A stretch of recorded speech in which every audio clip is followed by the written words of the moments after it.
வணக்கம் நண்பர்களே. ஹார்முஸ் ஜலசந்தி உலகத்தினுடைய 20% கடல் போக்குவரத்து அந்த ஜலசந்தியை கடந்துதான் செல்கிறது. அந்த ஜலசந்தியை இப்போது ஈரான் முடக்கி இருக்கிறது, அல்லது முற்றிலுமாக முடக்கவில்லை, நட்பு நாடுகளுக்காக மட்டும் திறந்திருக்கிறது. அவர்களுக்கும் கட்டணம் செலுத்தி தான் செல்ல வேண்டும். ரியால் கணக்கில், ரியாலுடைய மதிப்பில் என்ன கட்டணமோ அதை செலுத்திட்டு தான் வரணும்.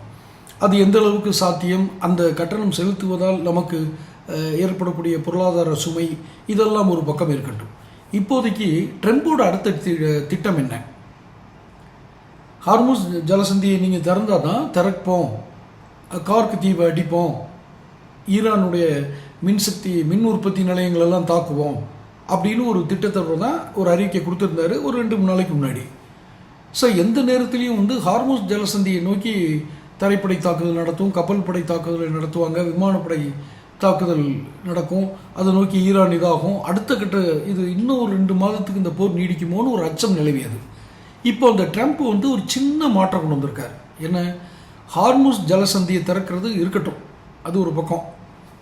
அதில் அது போர் நீட்டிப்பதற்கான வாய்ப்புகள் ரொம்ப அதிகம். மன்னிக்கணும், நான் ஏற்கனவே சொன்ன மாதிரி அது 2 மாதம் 3 மாதம் கூட நீடிச்சிருக்கும். ஏன்னா 2 தரப்பு தாக்குதலையும் சமாளிக்க வேண்டியிருக்கும். அதுக்கு பதிலாக ஈரானுடைய ஏவுகணை தளங்களையும் அதுக்கு உதிரி பாகங்கள் தயாரிக்கக்கூடிய அந்த தொழிற்சாலைகளையும் தாக்கிட்டோம்னா அவங்களுக்கு முதல்ல இது ஒரு 4-6 வாரங்களுக்குள்ளே இதை கட்டுப்பாட்டுக்குள்ளே கொண்டு வந்துடலாம். ஸோ ஏவுகணை அழிஞ்சது, அங்களுடைய விமானப்படை தளங்கள் அழிந்தது, தரைப்படை முற்றிலுமாக அழிச்சிட்டோம். அதாவது இராணுவ தளங்களை மட்டும் அழிச்சு விட்டோம்னா இவங்க திரும்ப போருக்கு வர மாட்டாங்க. அட்லீஸ்ட் குறைஞ்சபட்சம் நமக்கு அவங்க திரும்ப தாக்கக்கூடிய அந்த தாக்குதல் திறன் குறையும். கடற்படை இது மாதிரி இதுகள்லாம் ஏவுகணையை பலமுடை செய்கிறது. இதுதான் ட்ரம்பினுடைய அடுத்த திட்டமாக இருக்குது. அதுக்கப்புறம் வளைகுடா நாடுகள், மற்ற ஐரோப்பிய நாடுகள், இவங்க எல்லாத்தையும், ஏன்னா இப்போ சர்வதேச அழுத்தத்தில் இருப்பீங்களா, அந்த பகுதியை கவனிக்கிறாரு. இது ஒரு புவி சார்ந்த அரசியல், சர்வதேச பொருளாதார அழுத்தம்னு சொல்லி பல விஷயங்கள் இதில் அணிவகுத்து நிற்கிறதுனால இப்போதைக்கு நம்ம வாரில் போய் எதுக்கு செலவு பண்ணிக்கிட்டு எதுக்கு யுத்தம் பண்ணணும்?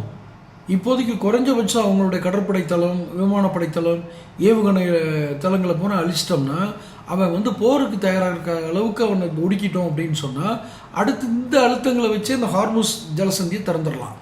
இதுக்காக போய் நிறைய பொருட்செலவு, இராணுவத்தை பயன்படுத்தி அவங்க தாக்குறதெல்லாம் ஏன் செய்யணும்னு சொல்லி ஒரு திட்டம் அவர் வகுத்திருக்கிறதாகவும் அது கிட்டத்தட்ட உறுதிப்படுத்தப்பட்டதாகவும் தான் தகவல் வருது. இப்போ இந்த திட்டம் உறுதியாக அறிவிக்கப்பட்டு விட்டால் நமக்கு இருக்கிற மிகப்பெரிய சந்தோஷம், போர் முதலில் முடிவுக்கு வந்துவிடும் ஒரு சில நாட்களில் கூட.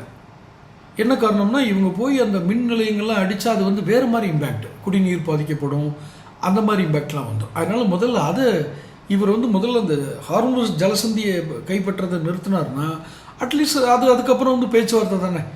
வளைகுடா நாடுகளோ, ஐக்கிய அமீரகம், ஐரோப்பிய நாடுகள் எல்லாம் சேர்ந்து பேச்சுவார்த்தை நடத்துறது. ஏன்னா உலகத்தினுடைய கடல் போக்குவரத்திலே 20% அங்கே தான் நடந்துகிட்டு இருக்கு. அந்த ஹார்முஸ் ஜலசந்தியை கடந்து தான் போக வேண்டியிருக்கு. அப்போ இவ்வளோ முக்கியத்துவம் வாய்ந்த விஷயத்தை உலகம் சும்மா விடாது. மற்ற சர்வதேச நாடுகள்லாம் அழுத்தம் கொடுப்பாங்க, ஒரு பேச்சுவார்த்தை வரும். அப்போ உடன்பாட்டின் மூலமாகவே இந்த ஹார்முஸ் ஜலசந்தியை திறந்துடலாம், இது எதுக்கு போர் புரியணும், நம்ம இப்போதைக்கு இதோடு முடிச்சுட்டு வந்துடுவோம் அப்படிங்கிற நிலைமைக்கு வந்துட்டாங்க. ஸோ இப்படி ஒரு மாற்று திட்டங்கள் இருக்கும் பொழுது யுத்தம் என்பதை தவிர்த்து விடலாம் என்பது யுத்த செலவு, யுத்தத்தில் பலியாகும் உயிர்கள், யுத்தத்தினால் ஏற்படும் பொருளாதார மந்த நிலை, புவி சார்ந்த அரசியல் மாறுபாடுகள் அப்படின்னு நிறைய விஷயங்களை பாதிக்கும்.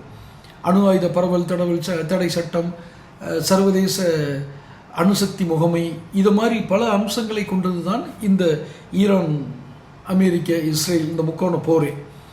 அதனால் இதை பற்றி தனியாக பேசலாம். அமெரிக்க, இஸ்ரேல், ஈரான் இந்த 3க்குமான ஒரு பொது தளத்தில் தான் இந்த யுத்தம் ஆரம்பித்தது. அதை பற்றி தனியாக பேசலாம். இப்போதைக்கு ட்ரம்போட திட்டம் ஹார்முஸ் ஜலசந்தியை முடக்கிறது இல்லை, அதை வேறு ஒப்பந்தங்களை பண்ணிக்கலாம். இந்த விமான ஏவுகணை, இந்த மாதிரி கடற்படை தளம், இதை மாதிரி அடிச்சுட்டு வந்துடணுன்ற முடிவுக்கு வந்துட்டார். இது பின்வாங்கல், நீங்கள் பின்வாங்கிட்டீங்க, ஏகாதிபத்தியம் பின்வாங்கியது அப்படின்லாம் சொல்லி யாரும் சத்தம் கொடுத்து எதிர்க்கருத்து தெரிவிக்காமல் அவரோட முடிவை பாராட்டி இப்போதைக்கு போகிற வார நிறுத்தறதுக்கு வழியை பார்க்கலாம் அப்படிங்கிறது சர்வதேச அந்த யுத்த கல ஆய்வாளர்கள் அரசியல் ஆய்வாளர்களுடைய கருத்தாக இருக்குது. தொடர்ந்து செய்திகளை பெறுவதற்கு சேனல் சப்ஸ்கிரைப் பண்ணிக்கோங்க. தொடர்ந்து பேசுவோம். உங்களுடைய கருத்துக்களை கமெண்ட் பாக்ஸில் பதிவிடுங்க. நன்றி.